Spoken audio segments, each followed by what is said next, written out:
আল্লাহর নবী আগে চোখের হেফাজতের কথা কেন বললেন? কারণ চক্ষু হলো মানুষের হৃদয়ের আয়না। আগে মানুষ চক্ষু দিয়ে দেখে, তারপরে দেখার পরে অন্তর দিয়ে কল্পনা করে, তারপরে অ্যাকশনে নামে। এজন্য কেউ যদি চক্ষু নিয়ন্ত্রণ করতে পারে জিনা থেকে বেঁচে যেতে পারবে।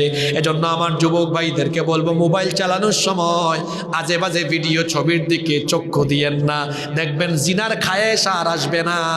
জিনা থেকে আপনাকে হেফাজত করবেন কে? রাস্তাঘাটে মেয়েরা হেঁটে গেলে আল্লাহর ভয়ে চক্ষু নিয়ন্ত্রণ করবেন। দেখবেন আপনাকে যিনি পবিত্র রেখে দিবেন তিনি কে?